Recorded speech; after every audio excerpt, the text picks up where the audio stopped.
Here we go, Barflies. Welcome to the Barfly Tailgate Show. You already know it's live. It's done by Barflies, for Barflies, and all the other Bears fans out there.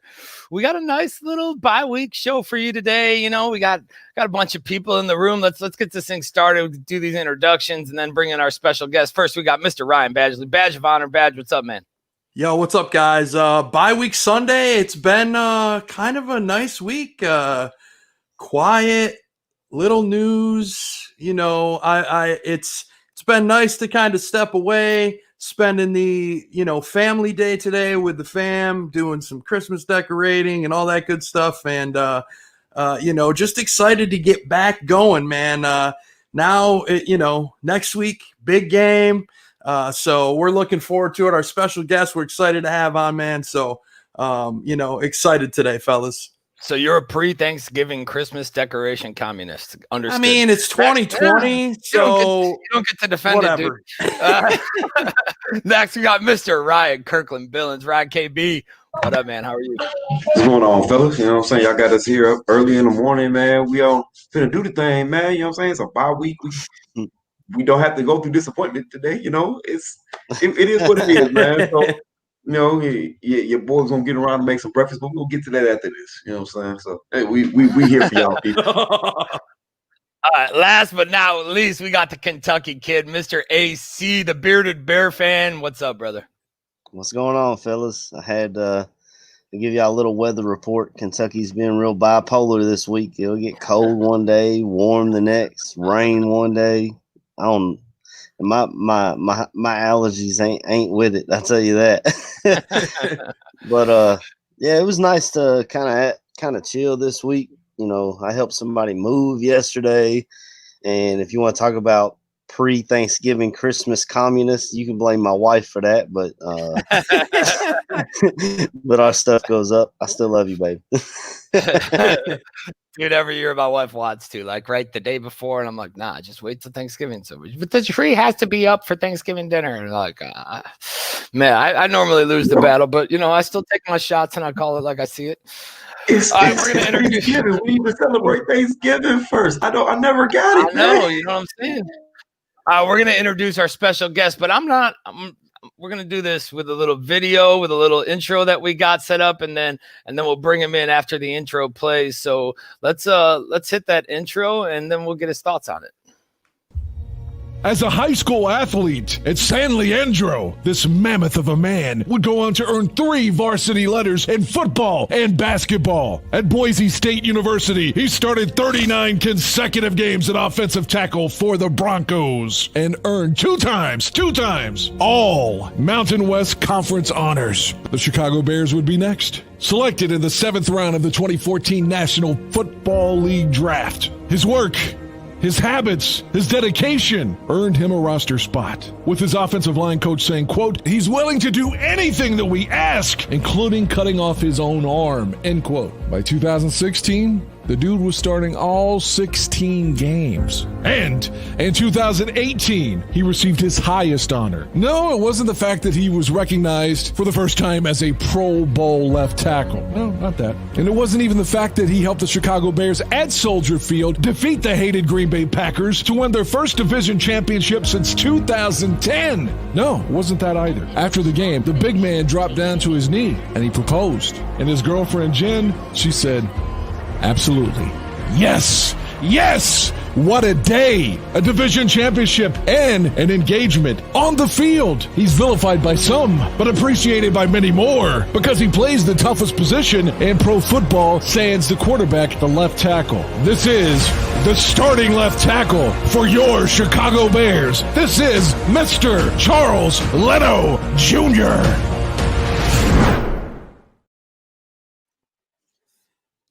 Well, there Charles, he is. Yeah. Welcome to the Barfly Tailgate Show, man. Had to do up a little intro. Oh, that was a juicy intro, man. That was awesome. Yeah, man. I thought it was a autobiography on me, man.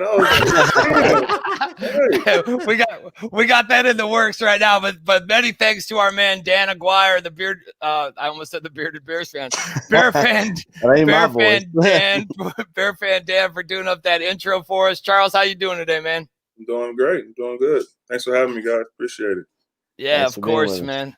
Of course. We had to get the Boise thing in there. I was actually down in Mountain Home last year, but it's just a beautiful place, man. And then all around, just add a couple little things in there for Dan to hit. And that dude's voice, man, the way he does intros, it's like that old Saturday.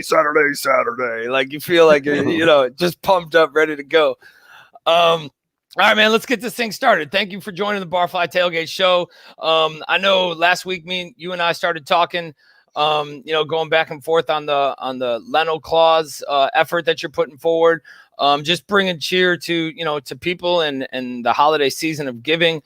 And we've seen a lot of Bears players doing this, recently, not doing this, but doing certain actions and stuff, man, in the community. It's awesome to see, it's just another aspect of things that you don't really, you don't see all the time. Why don't you give the viewers and the listeners, give them a rundown of what Leno Claus is and the efforts that are going on, man. Yeah, I'll give a little background story too. Sure. On the introduction, told it, married my wife, Jen, me and her have a daughter now, Carson. We have another daughter on the way. So when you have kids, things come a little different. You're sitting down, you're watching Disney Channel, you're watching all these different shows and stuff like that, So we're sitting down watching Disney Channel, and it was like 25 days of Christmas. And, we looked at each other like, damn, that's crazy. Like, they still doing this type stuff. And then kind of like looked at my wife and was like, that'd be cool if we did something 25 days straight on Christmas for the holidays. She was like, yeah, that actually really be cool. She kind of gave me the ideas and kind of run it down. And she has a background in nonprofit management. So she found a lot of different organizations we're going to be working with. And it was just really cool. Like, it's just a really cool thing that we can do using clearly me using my platform, her using her background. We're really excited, man, really excited to, work with these different organizations. Cause, I don't know, for me, me being from Oakland, California, working with places in Oakland, working with places out here in Chicago, there's a lot of people in need, especially during this time of year. So if I can do whatever I can, we as me and my family can do whatever we can. That's why it's the Leno Claus. So it's not just Charles Leno, it's our family, whatever we can. And that's everybody else too. If you want to help out and, send something in, whatever you want to do, that'd be awesome too. So it's just trying to bring more people together, more love, more unity, more togetherness, because that's what we need in this time right now. Yeah, for sure, man. I totally agree. We're going to run it across the bottom line here on how people can sign up. But I did see, so that's why, I did see that it's going from Chicago out to the Bay Area. And is it going to be, are you guys, like with people nominating somebody, are you guys going to select somebody, every or all 25 days up to Christmas? Is that the game plan? Well, selecting 25 days up to Christmas would be like, that would be the organizations that would be working with. We're selecting all 20 organizations, excuse me. And then the 5 would be other people, that other families would be working with. Yeah, for sure, man. We obviously we do this segment called the Badge of Honor around here, and I'll let Badge explain it to you. But once we seen it, man, we had to jump in on it. So Badge, go ahead. Yeah, I mean, this is what the whole segment is about, man. And we are awarding you with a badge of honor, for this initiative. This is what we look for. I don't know if you've seen any of the footballs or not that we award to the players and fans and whatnot. But, we look for you guys and what you're doing to, let the fans of the organization and the team and the network know that, you guys aren't just ball players. You do other things and you're giving back based on your platform. And, we like to try to do that. We've partnered up with Alan and his foundation. And, we have people donating regularly to his foundation. And we want to just get the word out to help you guys, get people to help you with whatever you guys are doing. And in order for us to do that, we do up a custom football that we send to you guys. And, the goal is to have you on so you can get the word out on what you're trying to do. And this just epitomizes exactly what Badge of Honor is all about. And we just can't thank you enough, man, for giving back, not only in the Chicago community, but in your own community as well, man. It's an awesome thing. And congratulations on being our Badge of Honor, man. I appreciate it. Thank you very much, man. That's awesome. Really Yeah, man. Hey, so when you throwing on the Santa suit? When's that coming out to play? Oh man, I don't know when I'm throwing a Santa suit. That might be after I retire, you know. No, I think we can get you in one in the next couple of weeks, man. I think this ain't gonna cut it. You know what I mean? I want it to be natural. You know? I want to look like my man. What'd you call him? Kentucky. My man from Kentucky. What's his name again? Oh, the Kentucky They Kid. call me AC, man. Oh yeah, I gotta have something like that. Hey, talk to King, man. He's got a nice beard. Give you some tips. He got all the oil in his locker. That's what he got. That's what I got to start putting on. You know, I mean, that beard. Oh, for sure. Yeah, see, now we need a beard oil sponsor because that would be perfect. I'm working on it. All right, man, with everything going on, you know, with the injuries, you know, with COVID going on, I know you said you got to get to a COVID test here shortly, but with like, you know, the injuries up front with COVID going on, with the change from, you know, last year from Coach Heaston to Castillo, with so many challenges coming into the season, like how has this season changed? Like, how does this affect, you know, everything up front? How has this thing changed? And just like from what you know of being a veteran to like this season, is it just like, you know, like straight off the wall type stuff, or is there a bit of normalcy happening?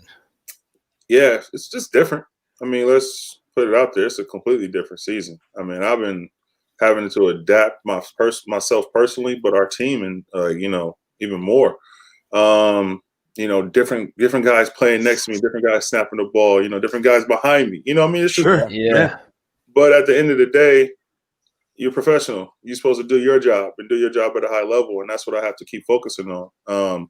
If I don't do my job right and I'm worried about everybody else, then that's the fire burning down at the left tackle spot. We don't want that house to burn down because clearly, I mean, like, knock on wood, I've been kind of healthy, kind of like, you know, the only one out there really for our team. Yeah. You know, like For years. For the O-line. Yeah. I'm trying to just take care of my job and do my job the best I possibly can. You know, take care of my one by one. That's all I can do, really. I mean, I can't throw the ball, can't run the ball, can't block for anybody else. I got to do my job. So that's how I kind of compartmentalize it, just focus on my job so I can keep, you know, performing and doing better. Yeah, for sure, man. So I mean, with everybody switching in and out, right? And like, you know, you got dudes snapping the ball that had never done it before. Who's calling adjustments and who's the vocal leader out there, I guess? I mean, it does. Unfortunately, we're kind of at a season where there's been a smorgasbord of linemen coming in and out, right? And I mean, you are the consistent, like, throughout from I don't even know what consecutive snaps is at now, but I'm sure it's, dude, that it was like astronomical last year. I don't even know what the hell it's at now, but it's just always there. So who's like, how does that change up the play calling adjustments, you know, the line adjustments and just the vocal leader all around? Well, I mean, like me being on the line for as many years I have been. I mean, I'm just trying to be a leader. I'm not a like talkative leader. I'm not like one of those rah-rah guys. I'm never like that. And I'm cool with that. I'm comfortable with who I am. But I am the guy that brings somebody to the side and tell them something. Or, you know, hey, just talk to the O-line. I remember it was at practice when we had, you know, I think we had 3 rookies in there and Alex Barrs at center. Yeah. And practice, and I remember just saying, like, yo, let's just have some fun. Like, you know what I mean? Just trying to remind these dudes, like, why are you here? You know what I mean? Like, you're here for a reason.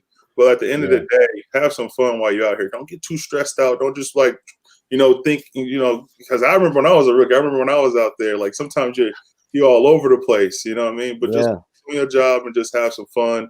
And it was a cool practice. We went through it and we got through it. So I don't know, man. I'm just trying to do my job, trying to have as much fun as I possibly can, because, you know, it's a grind. This season is a grind. Clearly, you can see the highs and lows. It's a roller coaster. Sure.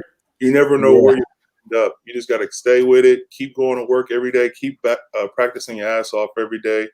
Keep battling, and things will change. It's like I forget what the saying is, but it's like you know, when you hitting that rock, you know what I mean? And then right when you walk away. That rock might not crack right then and there. It might not split right then and there. But if you keep hitting, you never know when it's going to bust. You know what I'm saying? Yeah. So that's what we're trying to do. We just got to keep grinding, keep our head down. And, we got what another great opponent to come up after the bye week. You know what I mean? Oh, Yeah, I know, man. And I'm optimistic all the time, man. I was like last week after we lost to Minnesota, I was a little down, but then I thought about it. I was like, you know what? The bye week came at the perfect time. You know what I mean? Some people think like, oh, like the sky is falling. No, I'm looking at the bye week came at the perfect time. Let's get our mind right. Let's refocus, and then we can start off on the right foot against the Green Bay Packers in Lambeau. You know what I mean? So, yeah. And is that the hard part, Charles? Too is that the mentality across the entire locker room? Is everybody's like, all right, you know what? We've got this week. We can regroup now. Is everybody kind of feeling the same way? Yeah. I mean, if you're not, then you're bringing us down. Let's be honest. I mean, and that's coaches included. That's management included. You can't have this mindset of, oh, we went from 5-1 to 4-5. Forget that. We got football to play. We got 6 guaranteed games. Let's make the best out of them. And how do you guys feel? Now you're rested. You've got this week. Now you get an extra week to prepare for Green Bay. Right. To me, we're fanalists, so to sit here and say I'm an expert it would be embarrassing for myself. But I personally, watching the Packers, I don't think they're as good as they've played.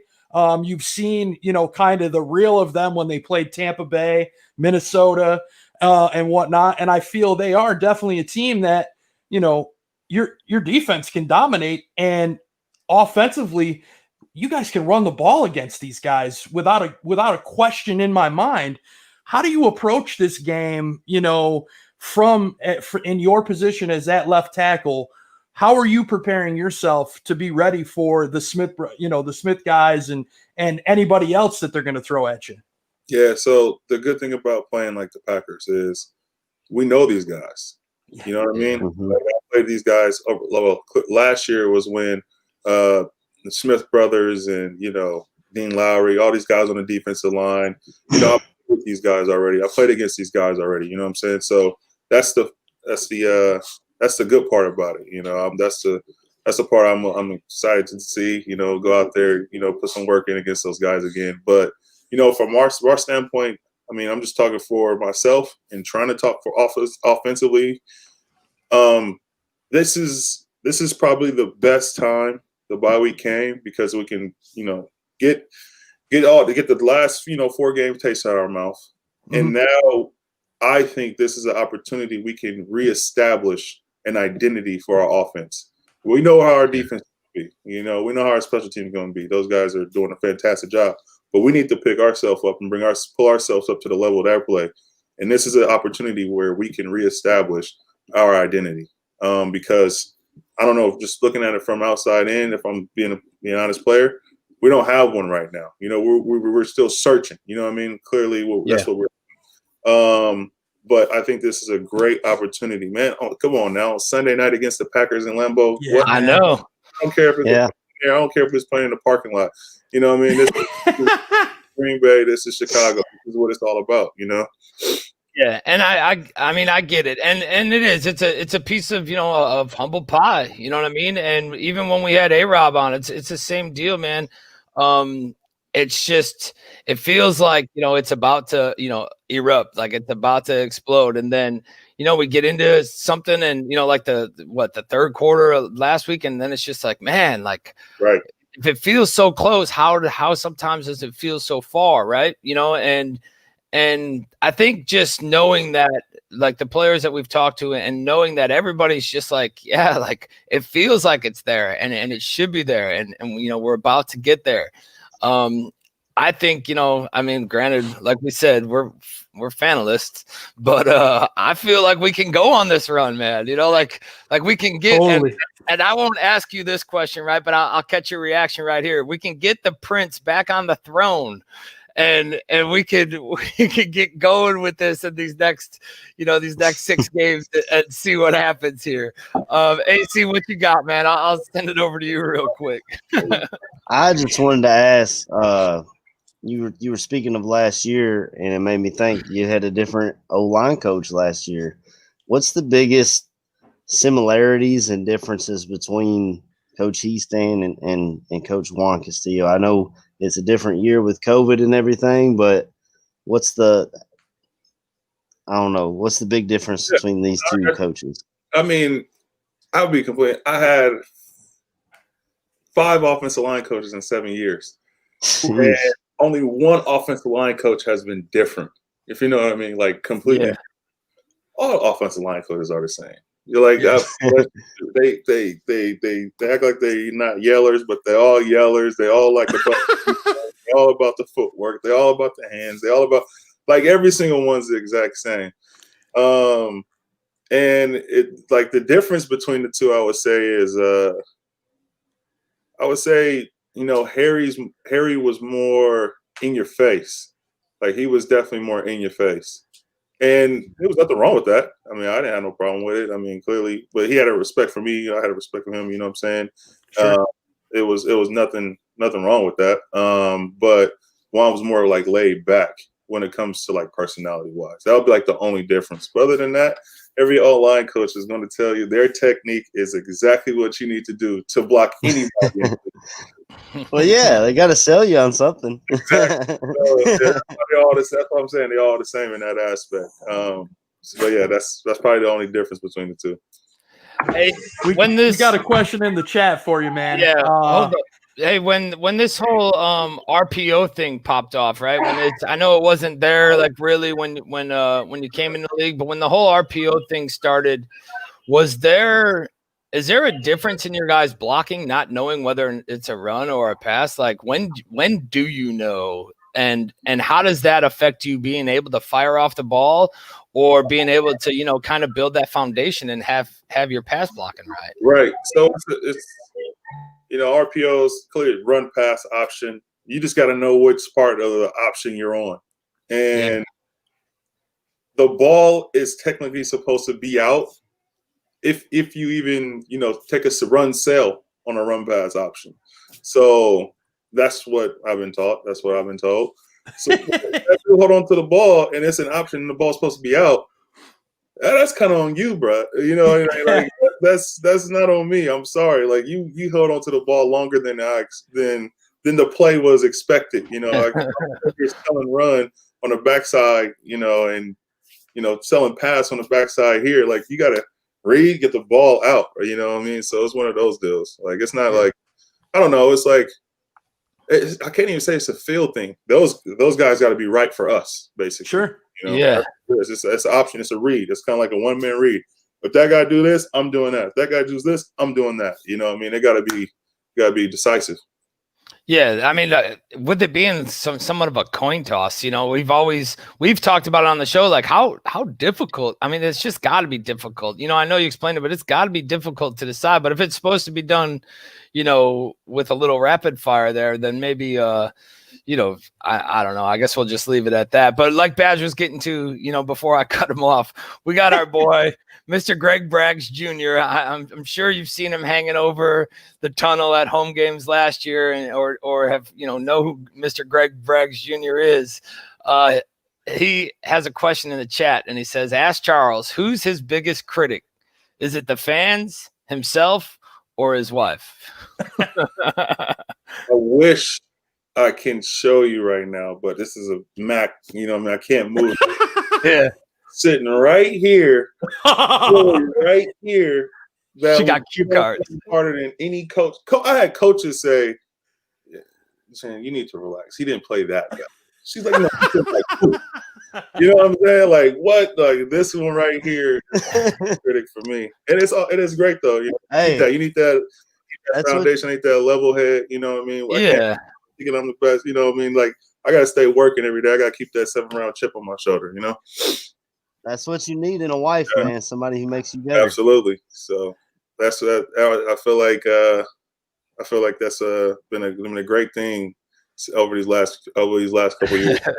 The relationship, though, you know what I mean? Like growing as a man, having somebody that pushes you as well as builds you up. You know what I mean? And that's what you got to do the same. That's what a relationship's all about. Yeah, definitely. And I had a feeling, man. I had a feeling that, it was like when you said sitting right here, and Greg put it in the chat, she's staring daggers at him right now. Like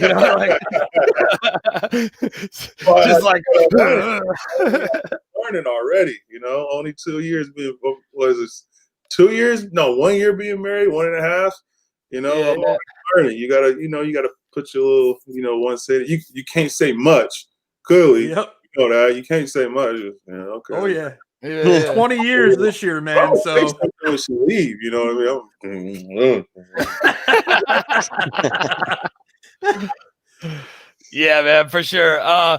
What's it called? I know you gotta, do the COVID test and all that thing. And last thing for you for this bye week, and we'll do the Leno Claus. We'll plug it all through the through all of our socials and get it going. But through this bye week, how much do you think, or how many changes do you feel have been made? Like, it can't be a complete overhaul, right? But there has to be the changes made to get back on track and to get it going again. How much has the bye week focused on change? And what? Let's fast forward to week 16. And what is your state of the union for the Chicago Bears at week 16? Over this bye week, like I said, I'm always speaking for myself first and foremost, you know what I mean? And then I'm trying to speak for the offense, and the team. But honestly, over this bye week, what should change is you take a look in the mirror and making sure you're doing everything you're supposed to be doing. You hold your own self accountable, making sure you are, studying film the right way, working out the right way, practicing hard, the things that matter, not worrying about, the big picture. Oh, like we gotta win games. Well, yeah, that's what we have to do. But to win games, what do you have to do to win games? You have to take care of all the things that you're supposed to take care of. So hopefully that's the number one change within every player and every coach and every person in management. And then State of the Union, that identity is back. You know what I mean? What our Bears offense is that identity. You will see it from, week, what it will be, week 12 or week 11 through week 16. You know what I mean? So that's what I would love to see. Perfect, man. Yeah. I mean, I think go ahead, Kibby. I was gonna say real quick, Leno. I was going to ask you this before you got up out of here, bro. Who is the hardest person you've ever had to go against in blocking, man? Who's the one person you look at and you're just like, man, this dude gets on my damn nerves. I'm sick of this dude. Who is it? I mean, he's on my team, bro. Like Mac is he's a pretty good player, and he's not a guy they just pay $20-something million. Like he's just like, no, that dude's hard to block. But if I didn't have to go with players, like on my team, like, I mean, we're talking about just NFL, or are we talking about your whole career? Whole career. My dude Tank, DeMarcus Lawrence. When we was in college, we used to have battles. I'm talking about like scrapping, going at it. Wow. Yeah, we used to go at it almost every day. We was going at it. So it was that iron sharpens iron deal. So yeah, be the one up there for sure. Awesome, man. Well, we appreciate you joining the Barfly Tailgate Show. Like we said at the top of the hour, the beginning of the show, you guys go to surveyhero.com. If you're on Facebook, Twitter, you can find it on all of our links. You can find it on Charles' links. Get over there, nominate those people that make special impacts in your life. Charles they're gonna hook them up this Christmas season and do something nice for the people who are always, selfless and looking out for others. So get over there, get the nominations in, share it, spread the word. Charles, we greatly appreciate you joining us this morning. Well wishes to you, to Jennifer, to Carson. I know she's sitting there. She might be like, but Jen, we appreciate it. She better give me somebody. All right, here we go. Hey, girl.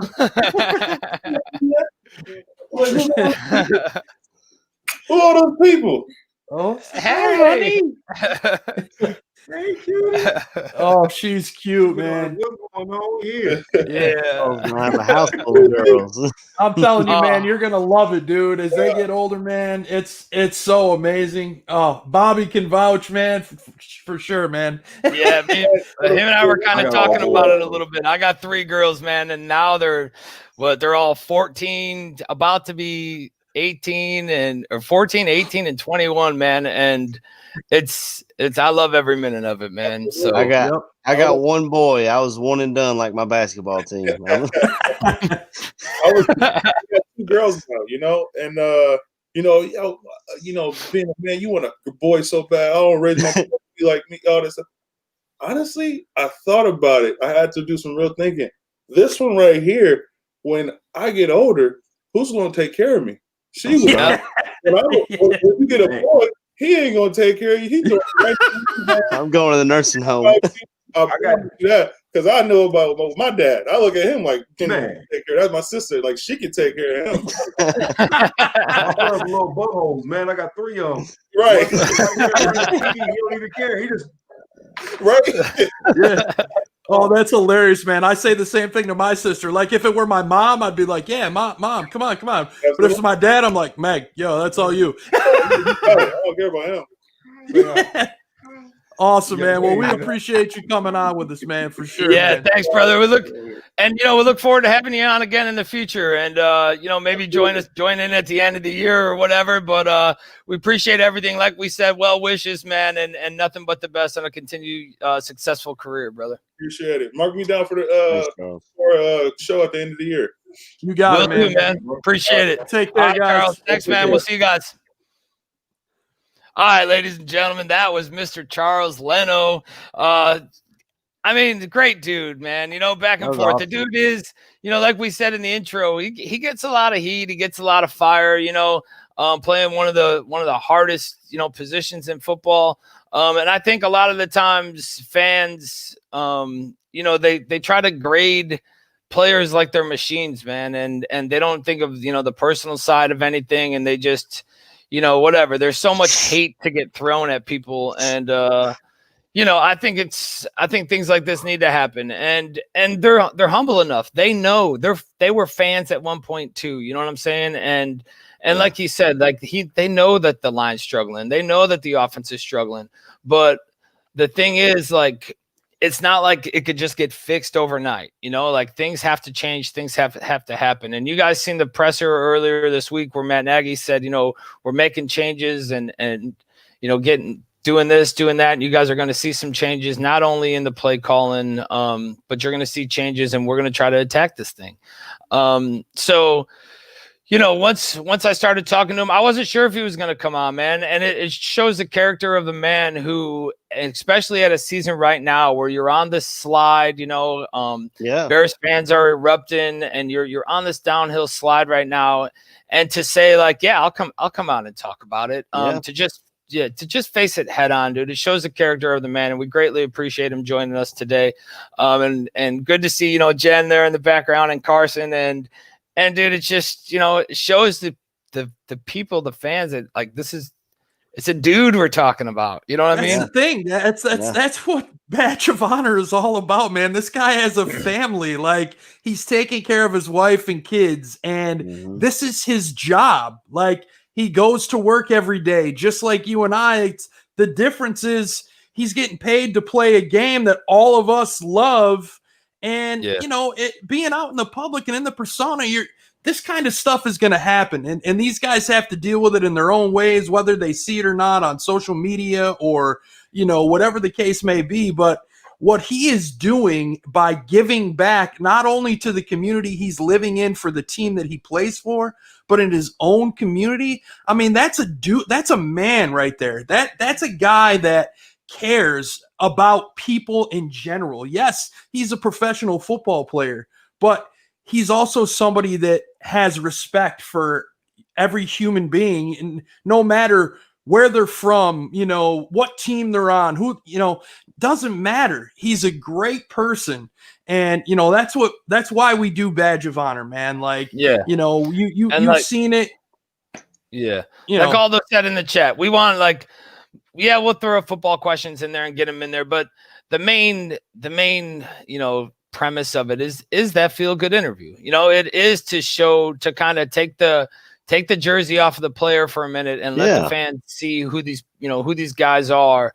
And just kind of interact on normal everyday shit instead of like, somebody came in this side and that side and you didn't see it, or you guys went left and everybody else went right, or whatever. Right. Like they don't need it. There doesn't need to be criticism all the damn time, but hey, that's just us. And that's what we're doing. If you don't like it, like whatever, don't watch it. I don't give a shit, but that's just what we're doing. Hey fellas, go ahead. KB, what'd you think, man? Man, it's like I said, man. At the end of the day, everybody's human, man. It's more than just, oh, we do this and we do that, man. I wouldn't want to be just graded on how I was, I was out on the fire ground, or how I responded to a call. At the end of the day, you got empathy for people. It's more than just the job. It's more than just the game. You've seen the man has a whole family, and he has a beautiful daughter that he has. And you don't pay attention to the football side of things when you see stuff like that. You just want to see that person. You want to get to know that person. So, it's good to see the background side to just him being the left tackle for the Chicago Bears. Because as just the left tackles of the Chicago Bears, then you can sit there and have a judgment of a person. But you got to see behind closed doors, he's a good-ass guy, man. That's all. That's what's dude. about, man. Sorry, man. I'm messaging him back right now, but yeah, he's grateful to have come on and just go ahead, Badge. Sorry. Yeah, I just that's I don't want to sound like a broken record, because I'm pretty sure I probably do a lot, but this is an opportunity. If you have a family in the Chicagoland area or out in Charles's hometown in California or nearby, man, go to the link here. I'll pop the link back up here. Go to the link and put them in there. And maybe you can make a difference for somebody that you care about, or, somebody that may need that help that you see or recognize they may need something. And maybe that can happen for somebody. This time of year is all about giving back and recognizing people that need help and giving back. And you can be your own badge of honor, as especially as this year with COVID going on and everybody losing jobs and stuff. That's amazing what Charles is doing. And I love it's even better when it's a Bears player, but I love when any NFL player uses their platform to do something good for their community. And seeing Charles, as a family man, we're all dads, so we all had that at the end of the interview. That I thought that was a perfect way to wrap everything up. Have his family come on and we all talk about our kids. That's just it shows a human side of these players. We see them every Sunday, Thursday, or Monday, and we expect them we hold them to this higher standard, but these are guys just like us. They just happen to be, I don't know, 1.5 feet taller than me, but whatever. They're still, these are dudes, Dude, and once you brought that up, I missed a question I wanted to ask. I wanted to ask him, because we know that he, started off playing basketball and that, and I wanted to ask him how he felt about these basketball contracts that were coming out, and if he could go back to, junior, senior year in high school, would he still be putting his hand in the dirt, or would he be, reaching for the rim? I just, but whatever. I missed the boat. Maybe at the end of the season we'll ask him, but man, yeah, that was a great job all around. And like Badge was saying, you guys check the bottom line there that's scrolling across. If you're listening to the audio, it's surveyhero.com /C/7EBC9815. That'll get you to the link. And it comes up as comes up as what's that? I said they ain't gonna remember all that. Man, all they gotta do is hit that back 15-second button and listen again. Just put it in the link, Bobby. Put it in the link. Yeah, we'll drop it in the link too. But go on there. As soon as you open it up, it's a survey form, and it kind of asks you who you are and and then ask you to talk about the person that you're nominating. So I know we all got people out there in the world that could be nominated. I know our boy Greg's in the chat. Hopefully Barb gets a nomination in there. And just nominate them up, man, and let's see. Let's get this thing going for them. And you guys are going to see a lot more of these. Yesterday, I don't, if for those of you that were tracking or not, but Tariq Cohen had something right here about 2 hours away from me in North Carolina. It was a food and coat distribution. Kicked off yesterday morning. The turnout there, some of the videos I seen from there, man, there's just lines and lines of cars, set up, and they were giving out turkeys and coats to those in need. And 29 supplied it all, man. He brought everything there back to his hometown and gave it out to people. So congratulations and a thank you out to him too for that. But let's get into this bye week, boys. Let's get into, where are we now? I'm glad I kind of got a little reaction out of Charles when I said that the prince is getting back on the throne, but, I'm not going to throw it left or right, but, we kind of seen a little reaction there. So what's the game plan? Is Trubisky coming in? Kaiser, I know we signed him to the practice squad. I don't think he's even going to be ready to play yet. I think he's got to wait. If we had a Monday night game, I believe he could play. But since let's be honest here, guys. Go ahead. With Nagy's offense, if it takes 3 years to learn, Kyle Sloter and Deshaun Kaiser ain't seeing the field unless something completely awful happens. Because what are you going to just throw these guys out there and have them? Hey, look for somebody that's open. I just don't see either one of these guys. I think it was a thing where. Let's get through the bye week, get these guys somebody that can throw the football to the receivers, the tight ends, the running backs. It's kind of almost like a training camp arm to a degree. Guys, I got to be honest here. Coming off of this bye, if Mitch is healthy, he's got to be the guy to go back to. I tweeted it out during the game. Nick Foles is a great guy, great human being. But he's a freaking statue in the pocket. Let's be honest. Yeah. There are times he steps up and does, make a good throw, but he just can't move. And you're losing the ability to extend plays and the opportunity for a receiver to get open by not having a mobile quarterback in this offense. And while Mitch has struggled with the deep ball, it's something that, he struggled with basically for a majority of his time here. He was benched. So now he's had some time to sit back, reassess himself. Now he's coming off an injury here as well. If he can even play with his shoulder. So that's something we've got to keep in mind as well. So, to me, I think you have to go back to Mitch at this point. You can see that once Foles took over, we had no running game. The running game disappeared. Mm-hmm. And if you look at the numbers for the first 3 games that Mitch started, the running game was there because he is. Look at the run in Detroit. Yeah. Or, in Atlanta, he had one too, a huge 40-plus yard run. So you're hampering your offense in the running. You're taking a weapon. Is he going to miss throws? Yes, he's going to miss throws. But he can also hit those same throws. So, you know what I mean? So no, you're exactly right. And what AC said, is right. And I know KB's right. He's like, it's spot on. We all came into this. Everybody came into this thinking like, would you rather have the, escapability and the athleticism of moving the pocket and being able to scramble, or would you rather have the accuracy? Well, guess what? The accuracy didn't pan out. Foles' accuracy is no better than Trubisky's. Foles is a good quarterback, but you have to have a top 5 offensive line in front of him.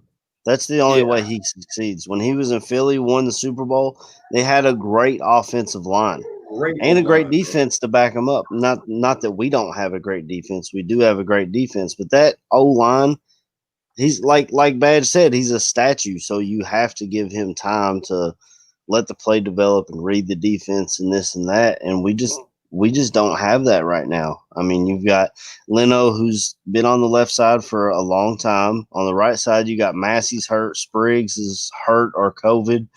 we got Coward that's been thrown in and out. We got Daniels is hurt. Bars is getting thrown in all over the, wherever they want to stick him on the O-line, which I'm glad he's getting a shot. I'm a big fan of Alex Bars, but man, it's just we just don't have the O-line to play Nick Foles. And if it's me, I'm putting Mitch back in after the bye. And the way you beat this Green Bay Packers team is to run the ball and blitz Aaron Rodgers in his face. I mean, the Buccaneers showed you the blueprint, and we got the horses to do it. We'll just see if we have the coach that'll take notes and go from there. And I feel weird being on full screen by myself. Thank you. Thank you very much. But what the offense looked like any more than what the last game, when you had Foles with at least 6-7 yards of daylight in front of him, and he takes off and goes straight to the ground. You know what I'm saying? He gets 2 yards. Yeah. Yeah, if it's Mitch is going to give you those 5 yards. You know what I'm saying? And possibly more, because Mitch is slippery for a white boy. Sorry. He got a little for a white boy, you said. You know what I'm saying? He got a little soft to him. So you don't know Mitch might make him miss in the hole, man, and take off for another 30 or 40 yards, man. And that's what the offense is missing. We don't have Tariq who can give us the chunk play. We don't have Mitch who can scramble out of a pocket and throw it deep. And it's like y'all said, man, the accuracy has not been there for Foles, man. It is not. We've had – how many times did he miss Darnell Mooney? Yeah. It's been 3 or 4 times he's had this man open on a deep shot and just overthrows him. He had Anthony Miller for, a decent game and overthrew Anthony Miller. People were sitting there judging Anthony Miller like he didn't stretch out for that pass. Yeah, I was surprised by that because it hit his fingertips. And I was like, man, he got to throw a better ball than that. You know what I'm saying? That's on the quarterback just as well as it's on Anthony, man. He has to be more accurate than what he is. And for what he's giving us, it's not better than what Mitch can give us right now. I know people might feel some type of way about that, saying, oh, Mitch is trash, he's this. But the offense moved better when Mitch was in. Outside of that Atlanta game, where you had the miracle Nick Foles moment, what does Nick Foles gave us? Yeah, I agree. And why wouldn't you, like, I get, the hype to want him to play, right, to come in and do that. But now what we've seen so far is the footsteps, man. And like Brummy just said in the chat, like seeing ghosts, like he looks, flustered back there, man. He looks like he's scared. Like he has to all game. Yeah, he's only like making one read, like just trying to get rid of the ball. And honestly, and I know we just had Charles on, but that goes to show with his lack of confidence in what's going on up front and the time that he has.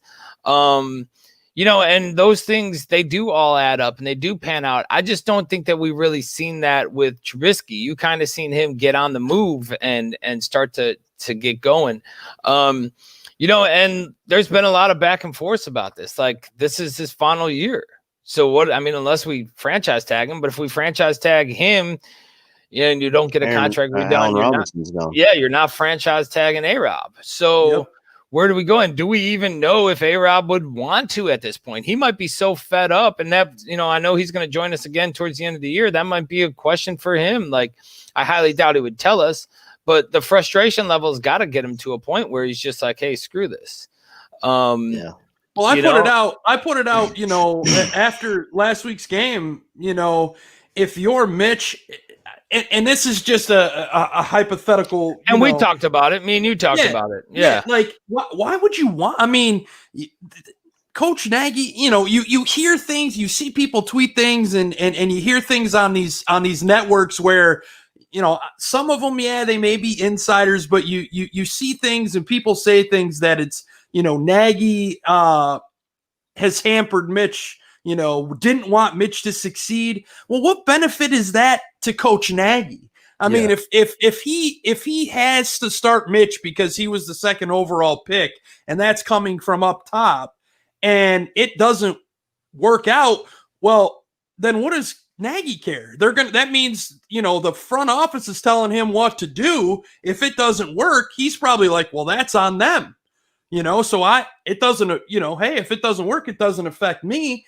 I don't believe for a second that Coach Nagy didn't have Mitch's best interests in mind. I don't either. I believe he thought they could win with Mitch. I think he made the change because he felt the offense, the pass game was stagnant, and he thought Nick would come in and be able to help them. Oh, it was a great call at that game to make the change. Mm-hmm. But the following week, I think at that point, you're like, if you were to turn around and say, hey, Nick, we're going to start Mitch again, Chicago, like you would have had more people pissed off just because, right? And one thing that I dislike about the organization right now is, I mean, granted it comes and goes, right? But I kind of feel like they're pushed into what their decisions are a lot of the times by reaction of the city. Mm-hmm. You know what I mean? I don't know if Nagy is going to make it to the end of the season. I feel like he will. I feel like he'll probably still be here next year, even for everybody saying, like, in these last games, okay, let's call it a regular world. Even if we end up 8-8, I think Nagy's going to be here next year. If we go on a run, he's going to be here next year for sure, right? To go on a run and make the playoffs, he's going to be here for sure. I think in order to not be here next year, we would have to lose out. And anything more than that, even if it's one game, I think he's still here next year. So you think if we only beat the Texans and Jags remaining on our schedule, you think Nagy will be back? Yes, I do. And that's just me, man. I think it depends on how they look in those wins. Because we struggled in our 5 wins that we did win. That every team tried to come back, or we came back on somebody. So if we only beat the Texans and Jags and we win, let's say 13-10 against one of them, and the offense looks like crap again, and 17-14 on the other one, and again the offense struggles, and we have like a pick 6 or something that saves his ass, I don't feel like Nagy can come back with that, because he is billed as this offensive guy, yet our offense is what's struggling. Mm-hmm. So Lovey got to stick around because his defense held the team together. He just couldn't put an offense on the other side.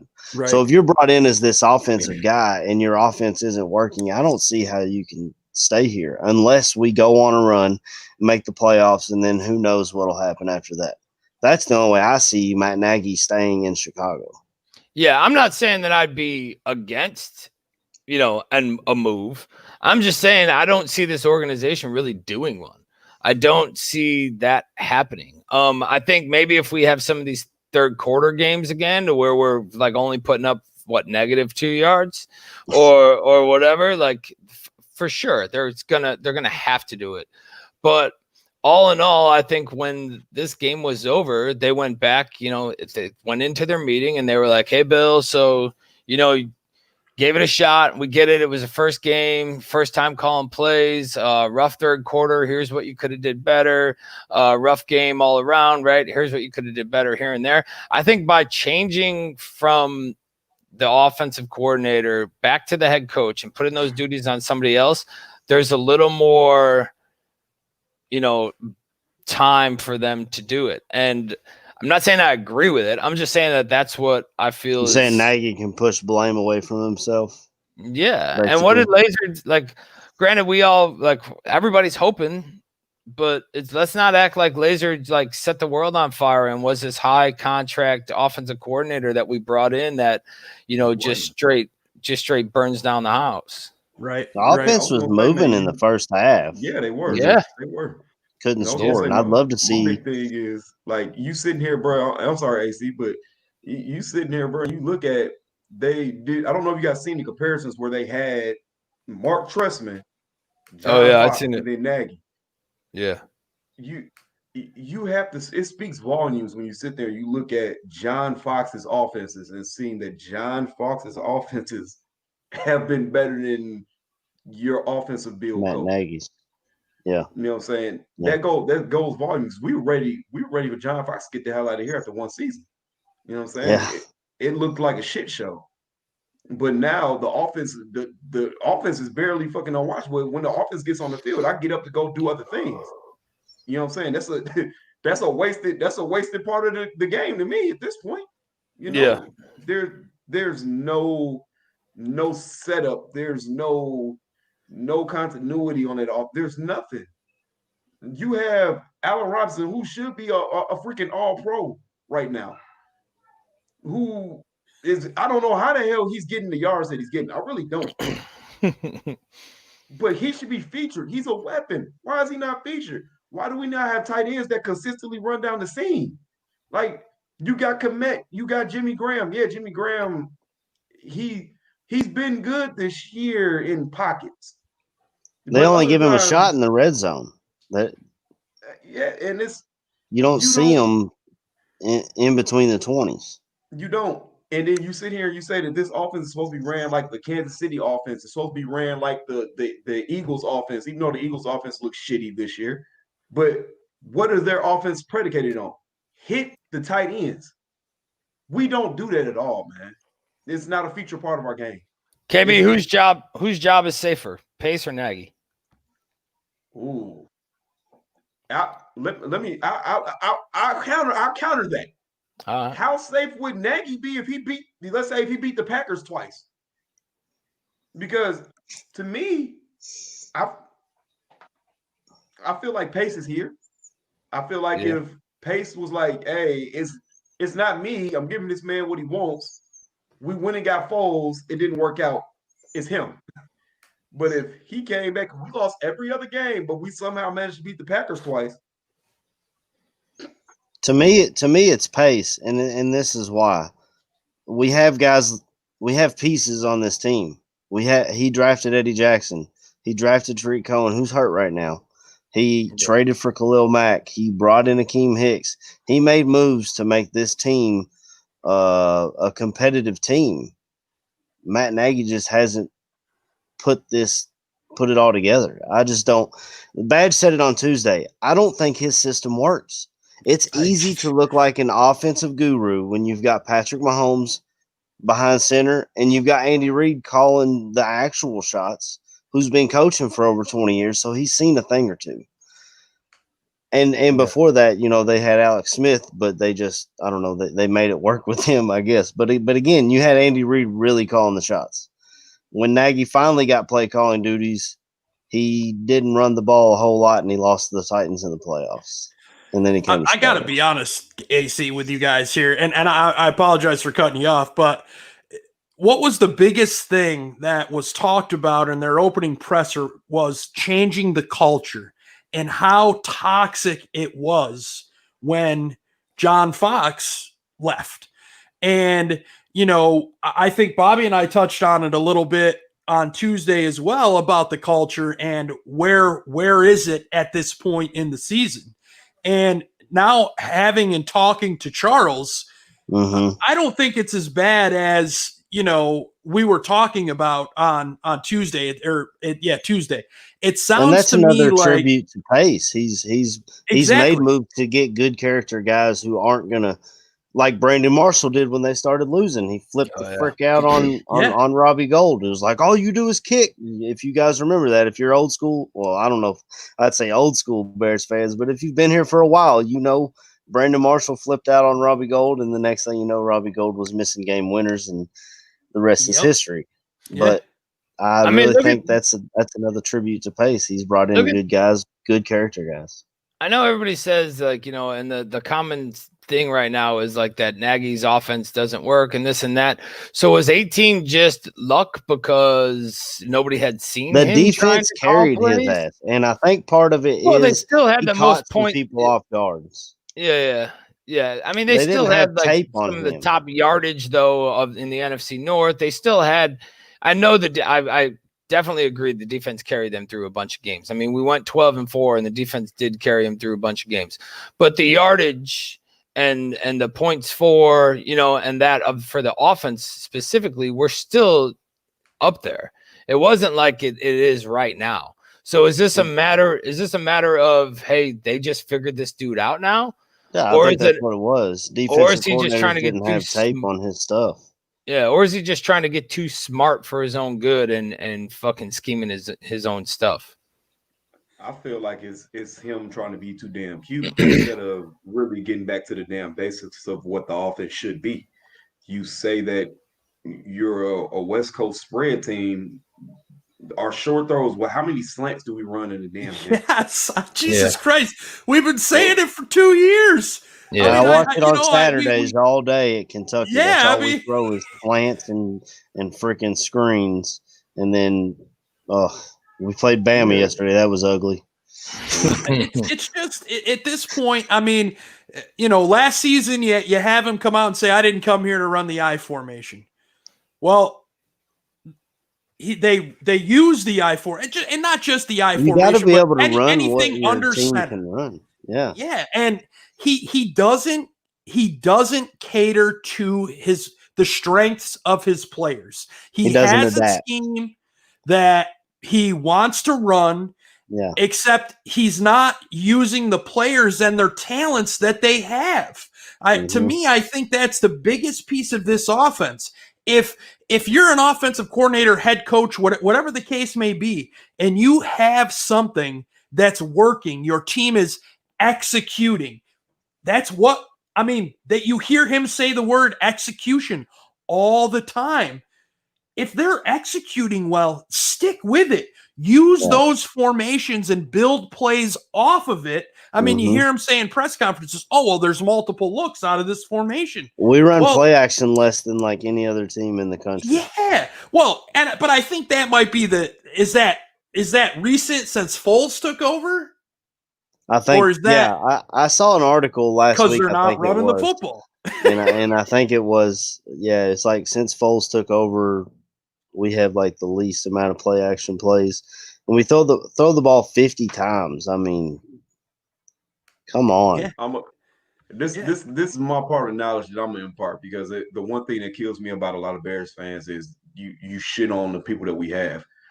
Understandable, okay? We've had years and years upon mediocrity, but it's like you said, AC, Trubisky is gonna leave. Trubisky is gonna end up on a team, let's say, like the fucking 49ers, who has an established offensive play caller that is going to cater to what he does good. Mitch is very good off the damn play action. They run the ball, play action, and have a solid defense. He'd be great in San Francisco. He'd be great in New Orleans, taking over from Drew Brees. And he retires. New England, Josh McDaniels gets his hands on him. He'll build an offense around what he can do. It's what the God's honest truth is. You have to take a step back as a play caller. That's the head coach, and say that this is what this kid was good at. He was good at doing play action. He was good from under center. He was good out of the I formation because he's a threat to run. If you can account for him as a runner, somebody will be open down the fucking field. Now that'd be on Trubisky to get that person the ball, but that's something that's added. And like you said, since Foles has been there, play action hasn't been there. We're throwing the ball 50, 55 damn times, and he's barely throwing for over 200 yards. Dude, nothing's been there. Nothing's been there since the end of the Atlanta game. Yeah, you know what I mean? There's no building. There's no Like building. There's no change. there's no consecutive moving except for last week's first quarter, first half. There's really no like building on anything. Even last week, some of the plays in the first quarter. Oh yeah, and then we start seeing like CP get like everything, all the targets. Put him in the backfield. Put him in the damn wideout. Put him in the damn tight end. Like you see this dude going everywhere.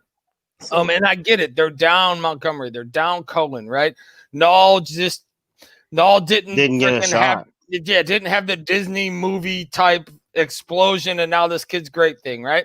So I get it that it's your target, but it's only because of your failure to use everyone else in different designs, right? Like, I don't know, man. I just think that there's something going on to where there's like they just don't like drag routes. They don't like these, They don't. you know. They don't like West Coast shit. It's not that they don't like drag routes. they run a drag route for 2 yards on 3rd and 11. That's what Yeah, they yeah, like to do. yeah. You're right. And that play call, I guess my question is this, guys. You hear other coaches and other offensive coordinators in the league say we got to stack some plays to, if we stack some plays together, we're not. And it just seems when you have a successful play, they're changing personnel. Yeah. As soon as the play's over, there's 4 new guys coming on the field, And then you got to delay a game. Now there's no rhythm. Yeah. Somebody's not set or doesn't know what the play call is. There's a delay a game. Then you take a timeout after the delay a game because you still haven't figured it out. Yeah. That to me is the stuff that. And that shouldn't be happening in year 3. Yeah. I mean, it needs to be simplified. I get it. I do think Nagy is a smart guy. And I just don't think this offense is built, like I said, around the players. And you need to play to their strengths. And this offense doesn't do that. I feel like he could be an offensive coordinator. I don't see him as a head coach. As long as he's got somebody keeping him in check, he should be good. But yeah, I think he can hold the title of offensive coordinator. I don't think his offense is worth a shit. So you guys think Nagy would be a better offensive coordinator than head coach? I don't. I don't. If he has Andy Reid or Belichick or an established head coach over him to make sure, okay, we're not doing some dumb shit. We're not doing a fucking end around on 3rd and 11. We're not doing Santa sleigh. We're not doing this stupid shit. We're going to do this, Coach Nagy. Correct me if I'm wrong, man, but even in KC, wasn't he only the offensive coordinator? I mean, by title, sure. But wasn't he only calling plays for those 4 games after their bye and then into the playoffs? Like that one where they ended up, I'm pretty sure he only called 4 games offensively before he got to us.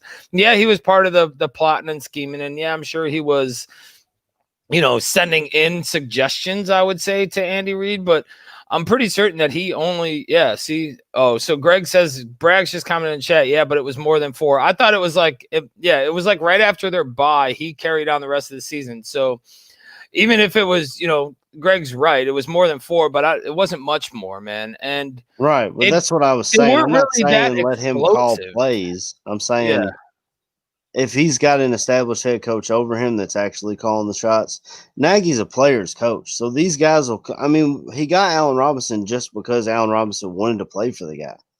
So it's not like he doesn't have any pull with guys in this league.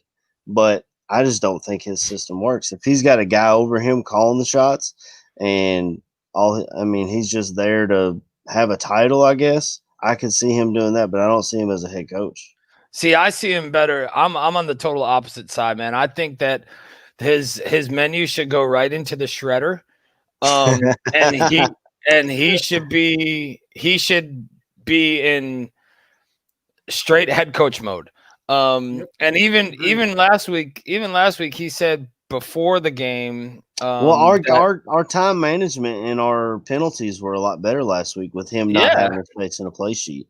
He didn't waste timeouts. We didn't have delay of games. We had 1 penalty for 5 yards or something like that. I saw like in the 4th quarter. I didn't watch the end of the game. Are you defending my point now? Yeah. I don't know what I want. The old switcheroo. Look at that. He's like, where am I at? We don't know. He's like, what am I doing? Fuck it. I'm running a screenplay. All right, bye, guys. I'm out.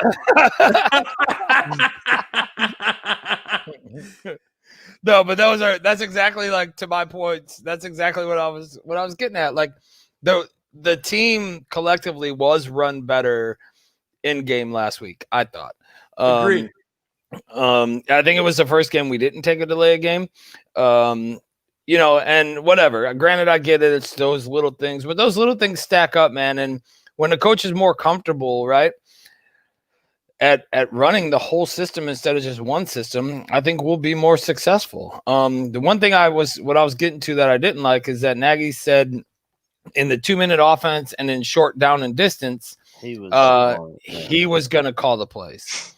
Well, that's horrible because we seen what happened in those plays. So why take a guy's momentum away and and do that? Like if you got first down, Matt gets a sack. Second down, Matt gets a sack. Are you taking him out on third down? Like No. it makes no fucking sense. So that's what I was getting at. I don't understand what or why. Maybe it's just kind of him, the letting go slowly thing. But I mean, the guy's position is offensive coordinator. Guess what, Bill? Do your job. I'm going to be the head coach. You're going to be the offensive coordinator. Obviously, it ain't working for me. Good luck, brother. Let me know what the plan is this upcoming week by Thursday. And that's it. Yeah.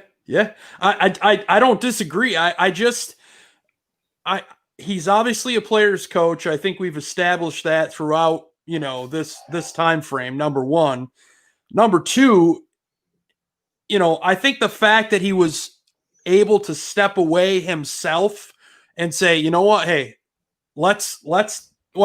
we think it was himself. It could have came from upper management. We will never know. We'll never know. But it looks sitting in the lawn chair with a gun in her hand and said, "Yeah, you ain't calling plays no more." That's what I mean, that's, you don't know. So I think let's see where this goes. Karen McCaskey.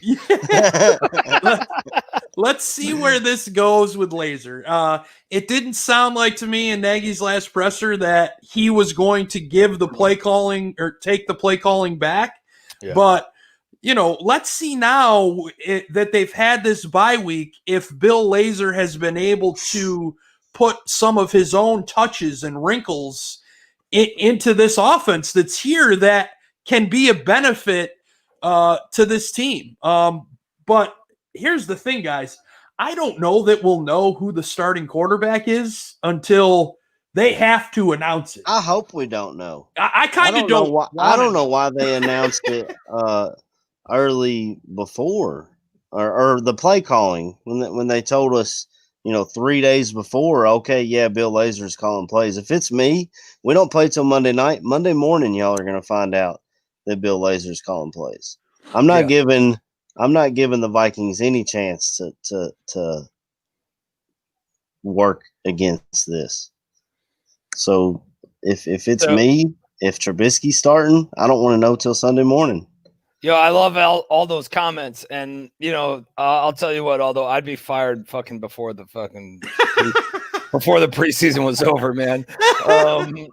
But hey, special teams coordinator. Hey, all right, I'll be on the list. You can Wikipedia that shit, and I'll be there. If it's a guaranteed contract, I'll do it.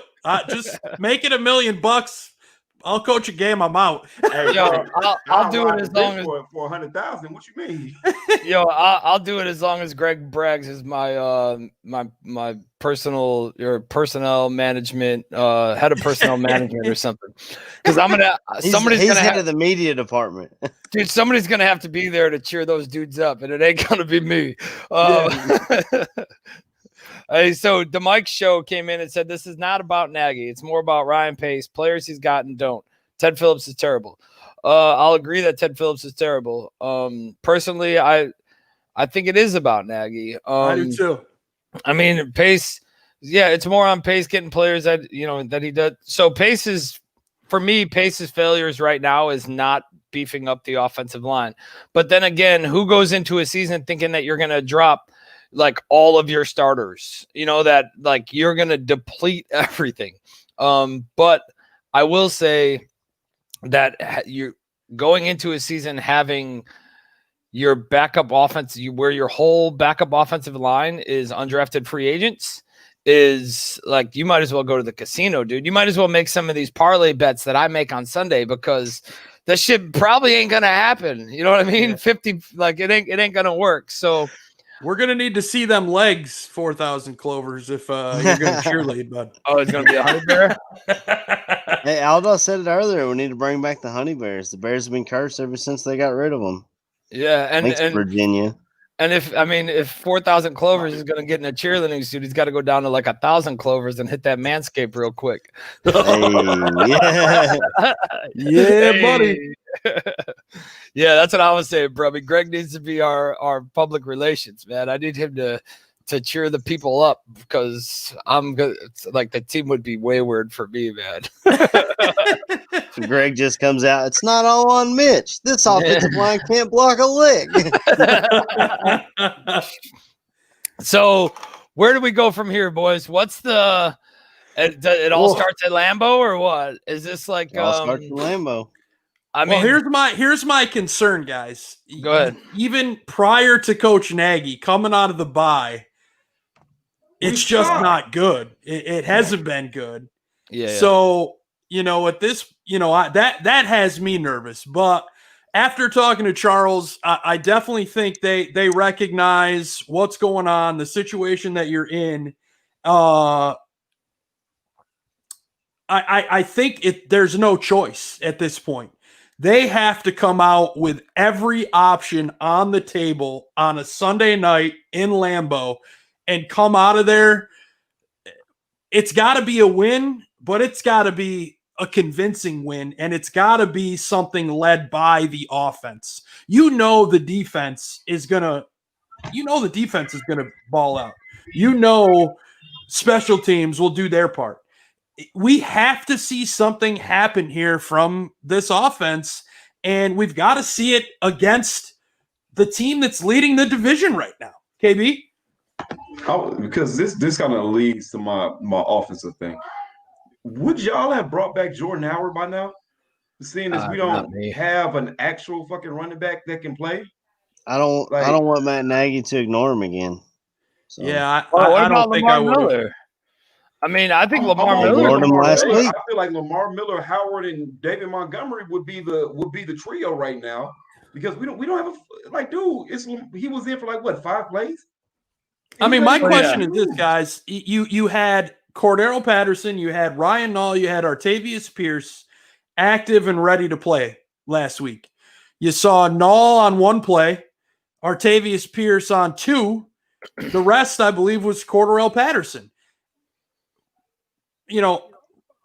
Where I wanted to see them try something in the run game that we hadn't seen up to this point. And I did think in that first quarter, maybe even a little bit of the first half, I thought they did run the ball a little bit better. There were holes that Patterson was able to hit and pick up 4, 5, 6 yards.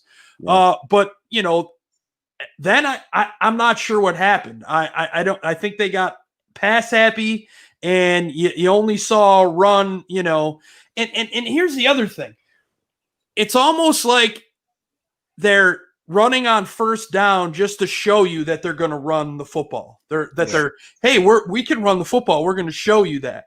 But then as Coach Nagy said after, the Monday or the Tuesday after the game, after he watched the film, oh yeah, we struggled on second down. Well, just because you've ran the ball on first down doesn't mean you can't run it on second down. You went from a 5-6 yard run on first down, and then now you're trying something that is losing you yardage, or hand it off again. Yeah. See what happens. Maybe you break a hole and one of these running backs is able to make somebody miss and take it to the house.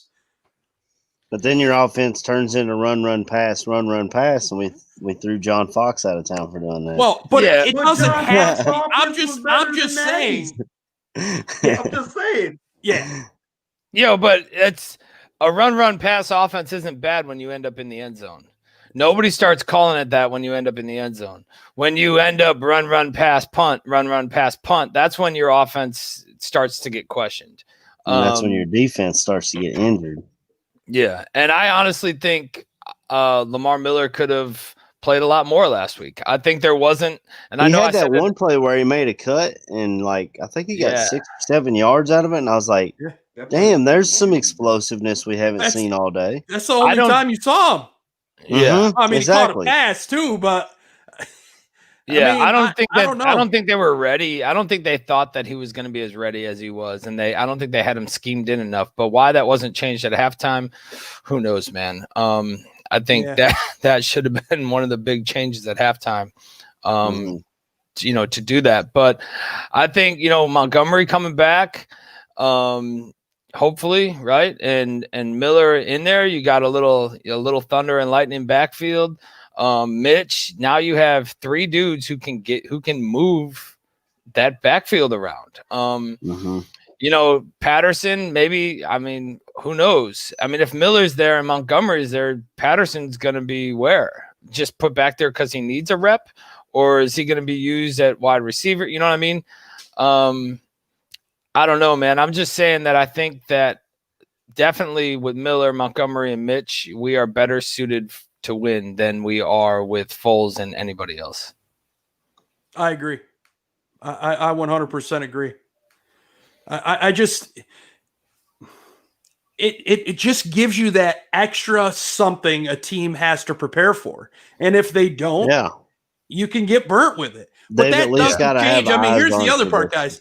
That doesn't change what's happening in the red zone either. And I know Bobby and I talked about it Tuesday night. Allen Robinson is not getting targeted in the red zone. At all. And Mitch will target him. He'll just throw it to the other team sometimes. Well, yeah, it's something has to give in the red zone because this offense just isn't able to score touchdowns in the red zone at all. It's taken a quarterback sneak to get into the end zone from the 1. We're lining up in shotgun, trying to run the ball in from the 1-yard line, just consistently over and over again. What happened to the goal line package? Put a fullback in there. I don't care. Bring in Akeem. Put him in at fullback. Give him the ball or give it to the guy behind him. We have to be productive inside the 20-yard line. We have to be, and we haven't to this point. So, whether, down in the red zone, yes, you have less space, but I feel like this team is they can put up points. I don't know what it is in the red zone that makes them struggle. Well, it's if you're at the 1-yard line lining up in shotgun when you could just be handing it off out of the eye, the offset eye, something. You got 7 tight ends, bring them in. It seems like a lot of the time the red zone offense is just a bunch of miscues, right? We've seen Foles throw to places where players were not. Jump balls. And you got Jimmy Graham, which started off with Mitch. Jimmy was playing great with Mitch. How's he been playing with Foles? Yeah, no, I think he did have that touchdown reception at Soldier Field. I for the life of me, I can't think of the game right now off the top of my head, but he did, back shoulder throw from Foles. Jimmy caught it one-handed. But he hasn't looked like himself, Jimmy Graham, really since that whatever game that was at Soldier Field where he caught that touchdown pass. Yeah, it's gonna be crazy and I know Caesar put it in the chat. Like, does Mitch even want to play for the Bears? I think. I'll say that contract next year, he wants to play. Yeah, if you want money, man, if this is your job, if you want the perspective of you to turn around, which everybody does, I think everybody in the world, if they were in that position of a bust or whatever, they'd want to right the ship somehow. The only way you're going to right that is by being on the field. So I think, he does want to play. The only way he's going to make money is by being on the field and showing what he can do. So he wants to play. Is he comfortable? Is he happy with the play call? That's a different question. I don't know. But I think the kid absolutely wants to play, and it's going to be crazy when he comes around and he just just blows up and this offense just starts putting up massive yards in that, and all the truthers versus the Foleys and fucking who knows, man. Like, Foleys. That's what it is, man. You got to give it up to Eldo too. During the game last week, in the red zone on the 2 or 3 yard line, he put up a play where we got blitz. The blitz was coming right at Foles. Yeah. Darnell Mooney is wide open. That's a touchdown. And Foles missed it. You know why he missed it? You know why he missed it? Because it was a Because he didn't even slant. look that way. 'Cause it was a slant. We don't look at slants around this motherfucker. That's why you missed it. Yo, we got a Packer fan here, I think. Justin Barker. We ain't afraid to say you're in there. He's saying go Pack go. Justin, thank you. I ain't afraid to say that he's in here. I ain't putting his fucking comment up, though. Hey, you know what, though? When Packer fans join Bears podcast, it just shows the indecisiveness of a Packer fan, and that deep down they really want to be Bears fans, and they know where to go for the fucking good talks. So, Justin, thank you for joining us this morning. And hey, you can come on over here, man. There's a lot of light over here on this side. Feel free to come on in. If you ever want some heartbreak, we got plenty of it. We got our friends from the other side of the tracks. They have hood Hey, rats. don't think the Packers fans aren't suffering too. You Oh said yeah, 30 Brett years Favre. of Hall of Fame quarterbacks. They got 2 Super Bowls. Yeah, I mean, Exactly. it is what it is. Yeah. He's welcome though. Like Aldo said, he's always welcome in the bar room. Now go clean the shitters. So all in all, man, I mean, we have to, right? I mean, there's no other question. Otherwise, we're gonna be at this point where the season is just, I don't know, it's like straight reactive mode. It's the brink, man. This is it right here. I think this first game coming off the bye, Green Bay, Lambeau Field, Sunday Night Football, this is going to tell us how the rest of the season is going to go. And I hate to put it all on one game. Yeah. But this is a bit, I mean, when you've lost 4 in a take row, it one game at a time. You can't look. You can't. Look at the future. Everything is a must win. I mean, it should be from week 1, on out. Yeah. But at this point, it's a definite must win at this point. You guys think we'll be flexed out of Sunday night? No, it had to happen. No. It would have had to happen by last Thursday. Yeah. Oh, okay. You can't. So it's the Thursday, the week prior. I thought it was is when it has to happen. So I don't think so. I think the rule in the past or in years past, it could happen on that day, but now there's something about a Thursday the week prior. And here's a quick story for you. Bears Giants game years ago, right? When Esther had the 108-yard missed field goal return, that was flexed, but we didn't know. And we're in New York. We go, there's tons of people in the parking lot for, I think it was supposed to be at 4:00. I don't remember, but we're all drinking, right? It starts raining. We're ready to go into the game. They're like, game doesn't start for another like 3 hours. We were like, what the hell are you talking about? And they're like, we got flexed. This is now the night game. And we were like, shit, that stadium was wasted. Like the whole place. Like everybody was in the parking lot for like the whole 7 Sunday, hours. man. Yeah. And it was bad. Like it was just bad. It was like, it was fun. Like there wasn't really a lot of fights or nothing. It was just the normal, right? But people were trash, dude. And after that return, when the Bears flipped it and started coming back, you've seen, the type of fans that get up when there's no chance and leave. And towards the end of the game, the stadium was empty, dude. But yeah, that's my little flex story. But hey, I'm not trying to flex on y'all. Caesar, I see your question here. We put it up. Will Hicks be ready next Sunday? I haven't seen any news on Akeem. He had a hamstring injury, so I'm assuming 2 weeks to heal up from that. He should be good to go. He did post something. I'm trying to look for it, but it was something about it was when I read between the lines, it was like, hey, he's still going to be good to play. If we want to stop Aaron Jones, he better be good to play. And dude, damn, Hicks, I think we've seen, and I know a lot of people know in that, but maybe some people's eyes were open, but you've seen how that defense has changed. How that defense changes when Hicks is not on that field, dude. And it was literally like the wind was, the wind was just out of the sails, man. And the Vikings attacked that point and went after it. So I just think without Akeem Hicks, man, you lose so much to that damn offense. Is turkey overrated? Greg Graves Jr., thank you so much. Turkey is very dry. You just cover it in gravy.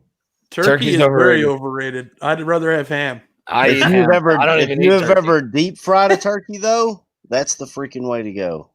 Yes, it is, sir. All right, This is Bobby, we got Kentucky, a we question fry for you in the everything. chat. Yeah. Well, honestly, although isn't today the anniversary of when JFK was shot? I think somebody do some research for me real quick. I wasn't either, man. I joined the military because I couldn't do anything else. Before you guys sign off, question, Bobby, given your background, do you have any inside information on who shot JFK?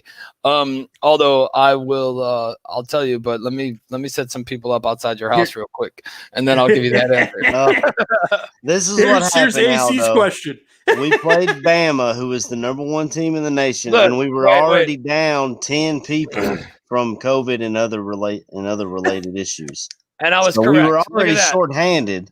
57 years ago today. Sorry for cutting you 57 years ago today. No kidding. Today's the day. So there you go. Welcome to Bobby Bomb's history class. Take your fucking seats and shut the fuck up. I'm just kidding. Eat your crayons. Right? All right, go ahead. What's the next question? Oh, that's all we got. Oh, I thought there was another one. AC answered his question. Oh, yeah, but I cut him off. Sorry, AC, I stole your light, man. We played the #1 team in the nation, and we were down 10 people, as if we needed something else against Kentucky going against Alabama. Yeah, you could be a Syracuse fan. Or a Michigan fan, you know. Yeah. Hey, at least y'all play in like bad divisions. Yo, Syracuse, this COVID thing kind of helped Syracuse because normally they don't have fans in the stands anyway. I'm just kidding. Really, no, they really don't. Badge is a season ticket holder. That's why I took that shot. Yeah, I'm so glad that we didn't have to go this year because I really don't know if I would have. Oh, here's the question. Here we go. Yeah. What's the best fire prevention tip for Turkey Day? I don't give a damn. Just don't call my ass. I don't care. You better have an extinguisher. Just don't call my ass. Make sure you got the extinguisher slid by. Make sure they're all working. They're in the green. You know, not all the way over red, to one bad, side. green, good. Right. Thank you. Red means bad. It means stop. You need to get a new freaking extinguisher. Have people that cook. That's another thing. That's underrated. What about deep fryer? What's the over under on fucking deep frying turkey fires this year? Well, this is how you do it with a deep fryer. All right. You take your cold deep fryer and you put water in it up to the line. Then you put your turkey in. What? I'm trying to help people out here. Go ahead. Put your turkey in and you make sure that no water spills over. If water spills over, you need to dump some water out. Then check your turkey again. And then if you're good, then you can take all the water out, put your grease in, and put your turkey in. Don't just I don't know why you guys keep cutting this guy off, man. He's got a lot of good knowledge. Talk on here. I'm going to go join a Packers podcast and talk about Aaron Rodgers and Brett Favre jerking each other off. Team owner. I'm a team owner. Put a piece of cheese on my fucking head. With Badge, last question was for you, Badge. We'll wrap this thing up in a couple of minutes, guys. I know we kind of went off the rails. What is your favorite badge of honor moment, Mr. Ryan Badgley? Man, wow, that's tough. But honestly, my favorite moment, man, when I got to meet Duke Shelley at Bears 100, and speak to him, face to face, talk to him about, make sure he got his badge of honor ball, which he did. And Duke is a great dude, man. Great guy. He was our first real, we had done badge of honor the prior season, but he was our first badge of honor guest that we actually had on the show, sent a ball to, and then to be able to talk to him in person at Bears 100 was definitely probably the best moment for me for badge of honor. All right, before we wrap this thing up, let me get bold prediction, but I want, You know what? Not even. Let me For get the your rest of last the season, or Yeah, let me get your last 6 game prediction. Where do we fall out? Are we a double-digit win team? Where do we fall out in this thing? KB looks a little caught off guard, so I'm gonna go to him last. Let me start with AC, man. AC. oh great! As I look up the Chicago Bears schedule, because I was ready for this. All right, Mr. Ryan Badgley. Ryan Badgley, coming to you. Did I say AC? Yeah. I meant Badgley. Coming to you, man. What you got? I mean, so I gotta be honest. I've said it to you guys, in our private, chat threads and text threads and whatnot. The offense has to change, guys. I find it hard to believe that in 2 weeks' time, there's going to be enough changes to really make an improvement in this team. I see 1, possibly 2 more wins on the season, unfortunately, for Texans, the Bears. Jags. Yeah, and I see them 7-9, unfortunately, and missing the playoffs.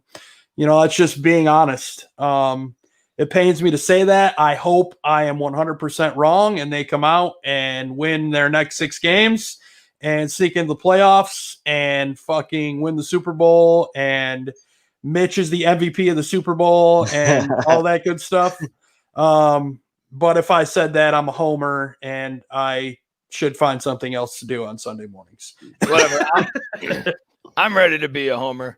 I mean, I'll go with it. So this is what I think. It all comes down to next week. If we come out and beat the Packers next week, right? I'm saying that the only game that we lose after that is against the Vikings. And this is why. I'll say we come out, we beat the Packers, right? Beat the Packers, beat the Lions. Texans, sure, we should beat them. We lose to the Vikings, beat the Jaguars, and then the last game of the season, when we're playing the Packers are already solidified as the NFC North of winning it. So they're resting everybody up. Nobody's playing. And I say we go in and we beat the Packers there too. And I won't say that it's not, you're not going against their starters. You're not going against Aaron Rodgers. You're going against their backups, and we beat the Packers there too. So I think we can put this together, right? But it's put together that last game of the season to get us to double digits a 10-6 team is put together because they're sitting starters.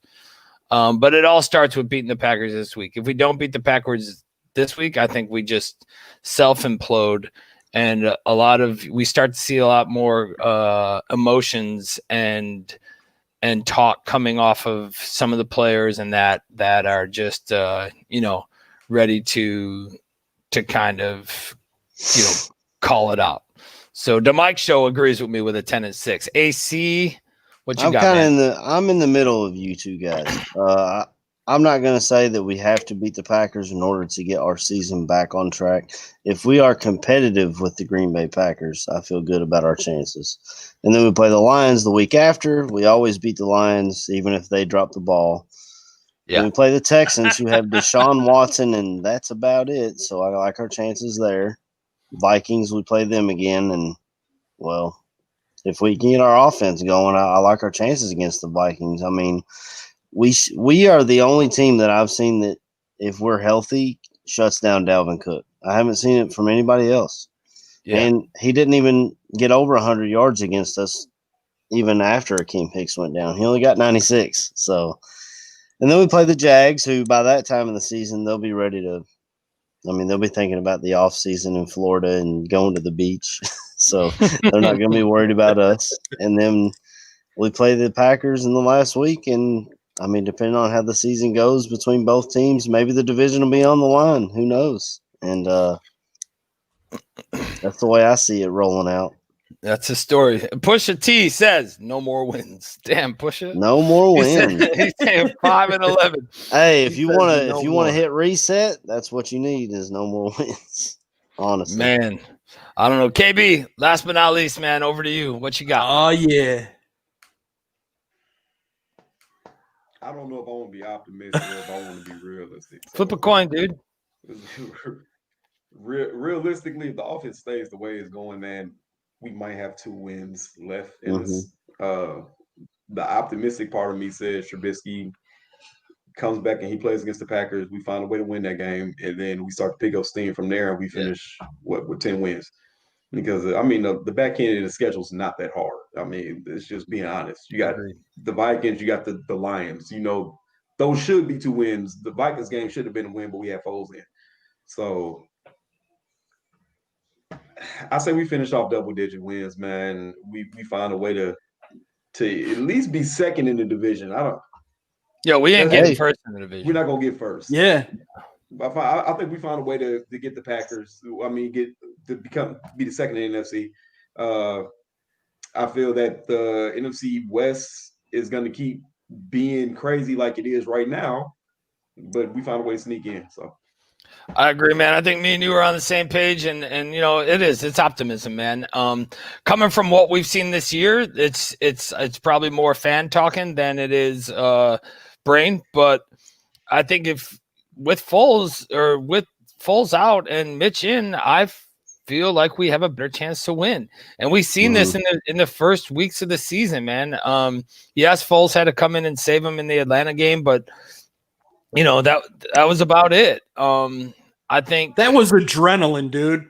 Yeah, that's what that was. Was it a boost to the offense? Absolutely, but that was Foles. That was all adrenaline. And, you know, I think everybody bought into Bobby, not to go ahead, belabor your point, but everybody bought into Foles told Anthony Miller where to go, and that's where he went. And look, I mean, okay, cool. What have they done since? They haven't done shit. So, yeah. Yo, does the NFC East team? I know Clover said he wishes we were in the NFC East this year. Does the NFC East team win the NFC East with a below 500 record? I think it'll be at 500. The Eagles will win. I think it'll be below. The Eagles will win. What is it? 7-8-1, something like that. 7-8-1. Because they've already got a tie. Right. Yeah, they already got a tie.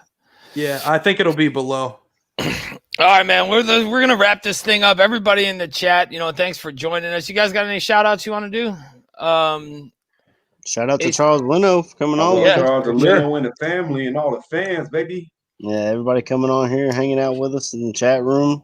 We appreciate it. On a bye week, I mean, we didn't even have a Bears game to cover, and y'all came in to show love. We appreciate that for real. Yeah, hell yeah, man. Definitely Charles Leno, Jen Leno, Carson for making an appearance as well. Yeah. We appreciate Charles coming on, man. And guys, please, support his initiative. If you know a family, not to go into it again, but please go to that. I'm going to pop that banner up again real quick. If you've got a family in the Chicagoland area, out Oakland, where Charles is from, hit that link and give him that information on that family for sure. Definitely the ball girl, Jamie Dragani. We can't thank you enough. She's killing it with the balls. Check out her site, guys, because she's not just doing footballs and sports balls anymore, man. She's doing Christmas ornaments and stuff, right?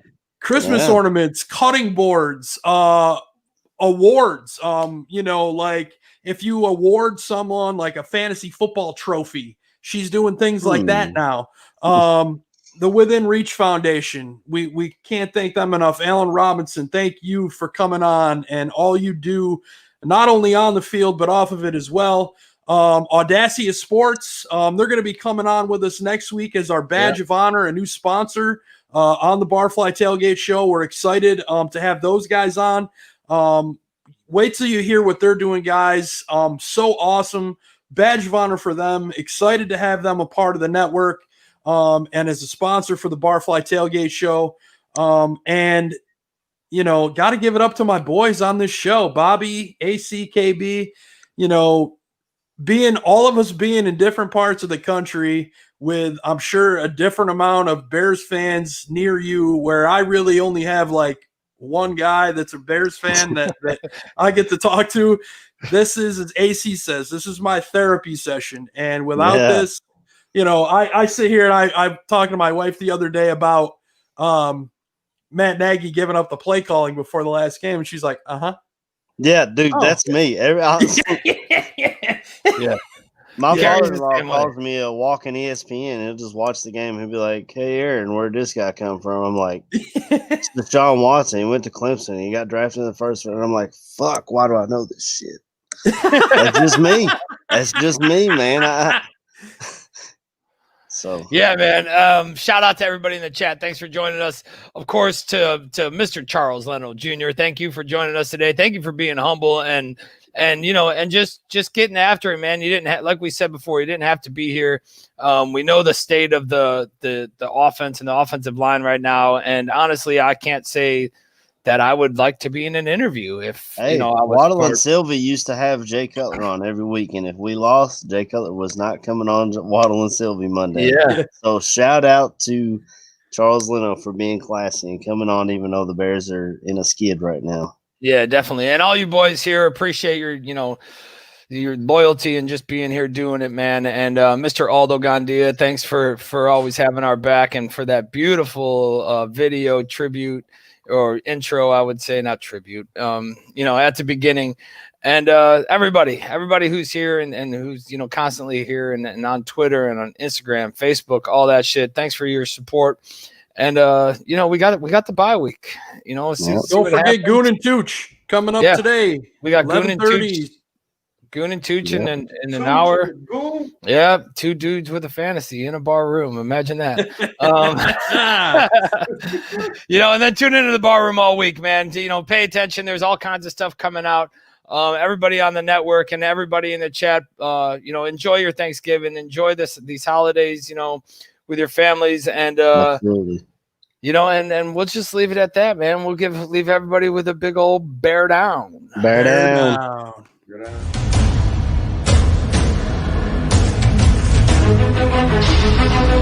Thank you.